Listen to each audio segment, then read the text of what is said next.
Saludos a todos, les habla Ana Beatriz de Cita Divina y ya estamos llegando al final de la serie Salir de Babilonia. En el próximo episodio haremos la conclusión, pero en este episodio vamos a hablar de la caída de Babilonia y el llamado que Dios hace a su pueblo a salir de Babilonia antes que sea demasiado tarde. Y a lo largo de la serie hemos ido descubriendo lo que representa Babilonia en la profecía bíblica. En síntesis, Babilonia representa el sistema del hombre que se levanta en contra del reino de Dios. Y el aspecto político y económico de Babilonia es fácil de identificar y hablamos de esto en 2 episodios. Y hay mucho más que hablar de ello en realidad, pero el énfasis lo quería poner en el ámbito religioso porque quería que viéramos cómo las religiones se vieron contaminadas por la influencia babilónica.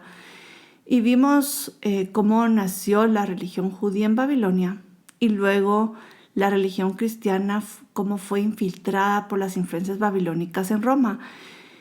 Y ambas religiones se fueron apartando sutilmente de la palabra de Dios y establecieron su fundamento sobre doctrinas humanas. Y aquí debo hacer un paréntesis para aclarar algo, que cuando hablo de religión no me estoy refiriendo a la fe original en Dios basada en la Biblia, sino a la religión hecha por los hombres. Y quiero dejarlo bien en claro esto. Y en términos generales, Dios nos llama a salir de Babilonia para que vivamos un estilo de vida del reino de Dios y no como el mundo. Esto debería de ser en realidad una constante en la vida de los creyentes, pero no todos lo hacen. Sin embargo, lo que nos habla Apocalipsis es que llegará la hora en que Dios va a hacer un llamado de urgencia para salir de Babilonia, porque ese será un último llamado antes de que venga el juicio de Dios. Esto es lo serio del asunto. Y quiero que vayamos a Apocalipsis 14 porque allí el Señor envía este último llamado a través de 3 ángeles y esto se conoce como el mensaje de los 3 ángeles en Apocalipsis 14. Y quiero que vayamos viendo uno a uno y veámoslo también todo en contexto. Y el mensaje del primer ángel es el siguiente, está en Apocalipsis 14:7 y dice: temed a Dios y dadle gloria porque la hora de su juicio ha llegado. Este es el momento, ya viene. Y dice: adorad a aquel que hizo el cielo, la tierra, el mar, las fuentes de las aguas. Entonces el primer mensaje es: ha llegado su juicio, la hora de su juicio ha llegado. El mensaje del segundo ángel es el siguiente. En el siguiente versículo dice: el otro ángel le siguió diciendo: ha caído Babilonia, la gran ciudad, porque ha hecho beber a todas las naciones del vino del furor de su fornicación.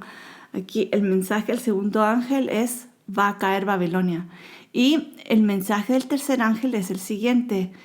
Dice: y el tercer ángel lo siguió diciendo a gran voz: si alguno adora a la bestia y a su imagen y recibe la marca en su frente o en su mano, él también beberá del vino de la ira de Dios que ha sido vaciado puro en el cáliz de su ira y será atormentado con fuego y azufre delante de los santos ángeles y del Cordero. Este mensaje es muy fuerte, pero así debe de ser porque será la última oportunidad para arrepentirse antes de que venga el juicio. Y Dios es misericordioso y está dispuesto a perdonarnos, aun cuando hayamos sido infieles. Sin embargo, para recibir su perdón debemos arrepentirnos. Esta es la clave. Y hablando del juicio de Dios, quiero hablar de 3 principios bíblicos relacionados con el tema del juicio.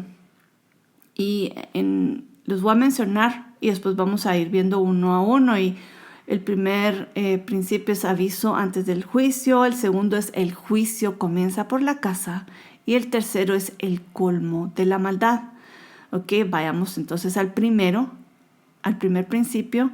Y esto es lo que nos dice el primer principio. Dice: Dios no envía juicio sin antes avisarlo.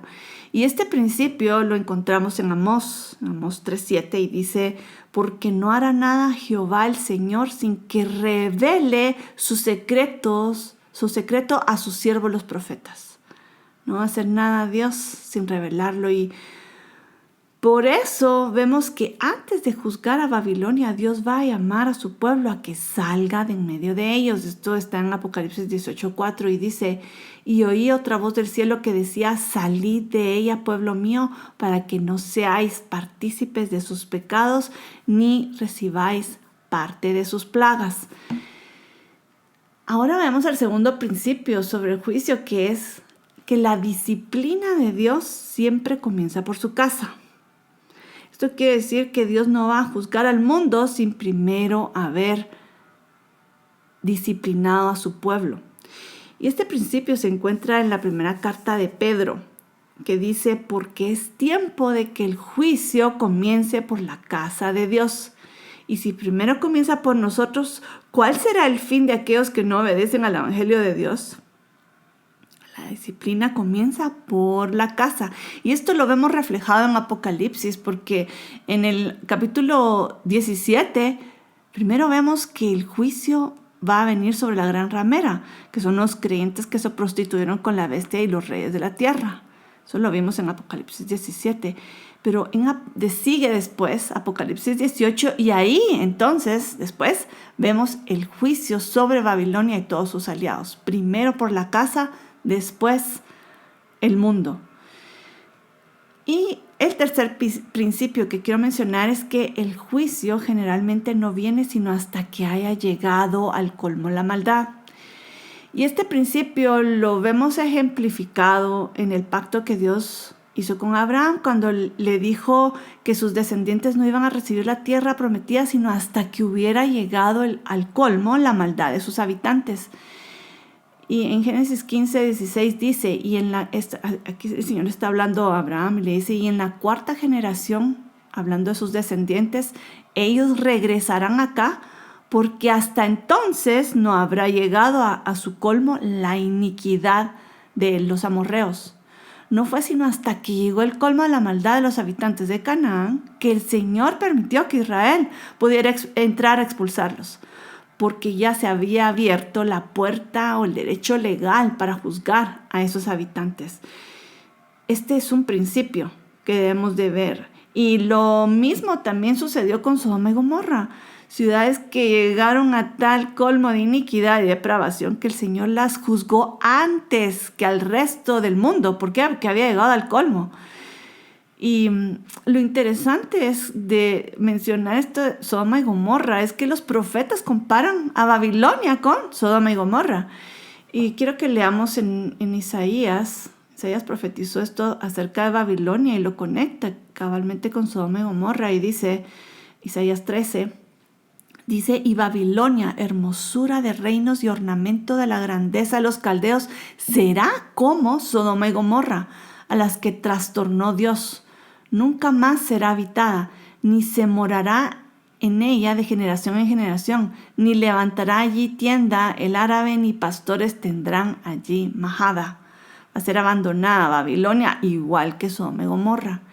Y algo similar profetizó Jeremías. En capítulo 50 dice lo siguiente, dice: por tanto allí, en Babilonia Babilonia destruida, allí morarán fieras del desierto y chacales, morarán también en ella polluelos de avestruz. Nunca más será poblada ni se habitará por generaciones y generaciones. Como en la destrucción que Dios hizo de Sodoma y Gomorra y de sus ciudades vecinas, dice Jehová: así no morará allí hombre, ni hijo de hombre la habitará, refiriéndose a Babilonia. Y tal como profetizó Isaías y Jeremías, así sucedió. Y Babilonia fue en la historia conquistada y eventualmente fue abandonada y solo quedaron animales salvajes. La ciudad de Babilonia nunca volvió a ser reconstruida y Saddam Hussein trató de reedificarla, pero no lo logró. Y ahora las Naciones Unidas están restaurando algunas de sus ruinas, pero solo como un parque arqueológico. Y aquí debo hacer una nota, que esta es la razón por la que podemos suponer que la Babilonia de los últimos tiempos no será una ciudad física reconstruida, sino más bien se refiere a algo simbólico y espiritual, porque aquí dice que no va a ser reconstruida. Los profetas lo dijeron y así ha pasado. Y esta comparación con Sodoma debe hacernos pensar que así como los ángeles llamaron a Lot a salir de Sodoma, también el pueblo de Dios tendrá que salir rápidamente de Babilonia cuando Dios haga ese último llamado que hemos estado hablando. Y si no salen, serán juzgados juntamente con el mundo. Ese es lo peligroso. Y hablando de esto, hay otra expresión que se usa en la Biblia que es equivalente a la expresión de la maldad llegó al colmo. También hay otra expresión y es que sus pecados llegaron hasta el cielo. Esa es una frase que se usa mucho en la Biblia, que dice sus pecados llegaron hasta el cielo, entonces ya se abre la puerta a un juicio. Y esta expresión nos hace pensar en tal vez una pila de acciones que se van acumulando hasta tocar el cielo. Ese es el colmo, ya llega a un colmo. O tal vez como un vaso que ya está lleno y la última gota que lo lleva a rebalsarse. Esta es más o menos la imagen de que los pecados llegaron hasta el cielo. Y esta expresión se usa para referirse a Babilonia. En Apocalipsis 18 dice, porque sus pecados han llegado hasta el cielo. Es como decir, llegó al colmo su maldad y Dios se ha acordado de sus maldades. Y esta misma expresión usa Jeremías cuando habla del juicio sobre Babilonia y dice en Jeremías 51, dice, curamos a Babilonia y no ha sanado. Dejadla y vamos cada uno a su tierra, porque ha llegado hasta el cielo su juicio y se ha alzado hasta las nubes. Aquí quiero comentar algo porque me parece muy interesante que Jeremías hace referencia a la oportunidad que se le dio a la misma Babilonia para curarse. Es decir, que ya tuvo la oportunidad de cambiar, dejar su rebelión y sujetarse a Dios. Esta oportunidad la vemos en el trato que Dios tuvo con Nabucodonosor, pues el rey de Babilonia vio la mano de Dios al punto de reconocer que no hay otro Dios como Jehová, el Dios de Israel. Y tristemente el arrepentimiento, porque sí hubo momentos de arrepentimiento de Nabucodonosor, pero ese arrepentimiento fue efímero. Y Babilonia se volvió a perder en el tiempo antiguo y aún más en los tiempos del día de hoy, en los últimos tiempos también. Y ahora vayamos a ver lo que dice Apocalipsis sobre el estado en que caerá Babilonia y por eso será juzgada. En Apocalipsis 18, versículo 2 dice lo siguiente, ha caído la gran Babilonia y se ha hecho habitación de demonios y guarida de todo espíritu inmundo y albergue de toda ave inmunda y aborrecible. Y hemos dicho que Babilonia representa la rebelión contra Dios, pero aquí vemos que su pecado impenitente la llevó de mal en peor hasta llegar al colmo de la maldad y la depravación. Y si hiciéramos una lista de todo tipo de pecado, esa misma sería la lista de los espíritus que se manifestarán en el sistema de Babilonia. Por ejemplo, espíritu de codicia y fornicación, engaño, envidia, ira, orgullo, perversión, adicción, manipulación, traición, mentira, etcétera, etcétera, etcétera. Detrás de cada pecado hay un espíritu maligno y de todo eso está lleno Babilonia. Y también dice que es albergue de toda ave inmunda y aborrecible. Ahora, ¿a qué se refiere esto? En la Biblia, la figura de las aves representan demonios o espíritus malos. Y esto es lo que Jesús explicó en la parábola del sembrador. En una parte de la parábola, Jesús dijo lo siguiente, dice, y al sembrar, parte de la semilla cayó junto al camino, y vinieron las aves y se la comieron. Esa era la parábola, pero después, más adelante, Jesús da la interpretación, haciendo referencia a las aves que se llevaron la semilla, y de esto dice lo siguiente, dice, vosotros pues escuchad la parábola del sembrador. A todo el que oye la palabra del reino y no la entiende, el maligno viene y arrebata lo que fue sembrado en su corazón. Este es aquel en quien se sembró la semilla junto al camino. Las aves son figuras del maligno, como dijimos, y en este sentido o sea, el maligno es el diablo, quien se roba la semilla que cae en el camino. Cuando alguien oye la palabra, pero no la entiende, entonces el enemigo se la roba. Esto es lo que hacen esas aves de Babilonia. Y leyendo esta descripción de Babilonia, que es espantosa, debemos preguntarnos qué hace allí el pueblo de Dios. Y esto seguramente es lo mismo que se preguntó Abraham sobre su sobrino, ¿qué hace Lot en Sodoma? La razón por la que las personas se acomodan en Babilonia es porque allí buscan los beneficios del mundo. Es la complacencia. Es el relajamiento moral y espiritual que puede llevarnos a acomodarnos a Sodoma y a Babilonia. Y tristemente el pueblo de Dios ha participado de la corrupción del sistema de Babilonia. Pero Dios nos llama a arrepentirnos y salir de allí. Y voy a volver a leer este mensaje porque ese es el mensaje de este episodio.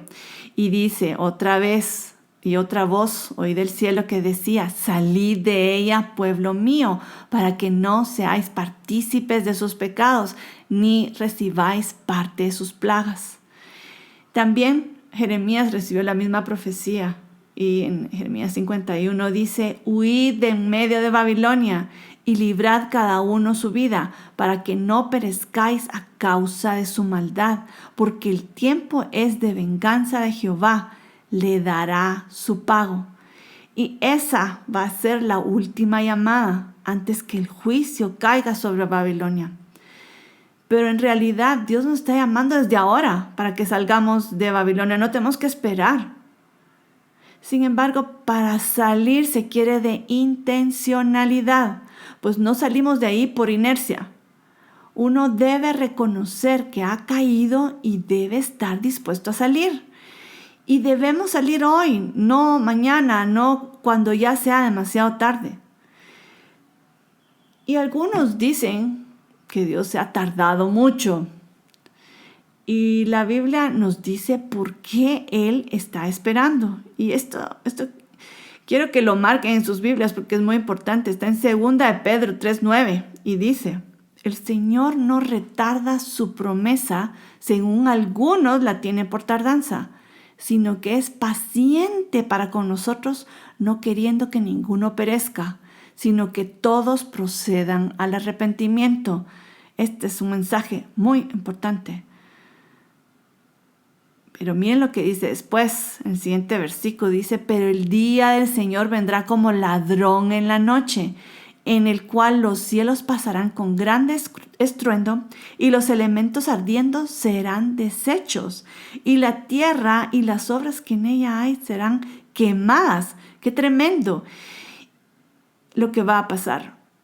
Y esto es parte de la caída de Babilonia y es interesante que aquí diga que el juicio vendrá como ladrón en la noche, que quiere decir que vendrá de repente, cuando menos lo esperamos. ¿Y por qué digo qué interesante? Porque en la profecía dice que la destrucción de Babilonia vendrá en un día y en una hora. En Apocalipsis 18:8 dice, y en un solo día vendrán sus plagas, muerte, llanto y hambre, y será quemada con fuego, porque poderoso es Dios, el Señor que la juzga. Y más adelante en el versículo 19 dice, ay de la gran ciudad, pues en una hora ha sido desolada, en un día, en una hora. La destrucción de Babilonia vendrá de repente. Y quiero ir a la historia de Babilonia porque así sucedió en la antigua Babilonia también. Cuando Belsasar era rey de Babilonia, ellos creían que Babilonia era invencible e indestructible porque tenían unas murallas impresionantes. Ellos estaban tan confiados que hicieron una fiesta mientras que sus enemigos rodearon la ciudad. Ellos dijeron, no nos importa, podemos celebrar porque no nos va a pasar nada. Pero no solo eso, sino que esa noche de la fiesta, Belsasar retó al Dios de Israel usando los vasos del templo de Jerusalén para su fiesta. Y esa noche fue cuando Dios escribió sobre el muro anunciando la destrucción de Babilonia. Esto está en Daniel 5. Y esa misma noche Babilonia cayó, porque los enemigos tuvieron la astucia de desviar el río y entraron sin resistencia. Y así cayó Babilonia en la antigüedad. Y así mismo va a caer Babilonia al final de los tiempos, en un día, en una hora. La pregunta ahora es personal. ¿Dónde estarás tú? ¿Estarás en Babilonia o estarás fuera de ella? Ya estamos oyendo este llamado, sal de Babilonia. ¿Estarás tú en Babilonia o habrás ya salido? Y en el próximo episodio vamos a terminar, vamos a hablar sobre lo que viene después de salir de Babilonia. Y con eso vamos a concluir la serie Salir de Babilonia. Y les espero entonces, y mientras tanto me despido y les deseo muchas bendiciones a cada uno y hasta la próxima.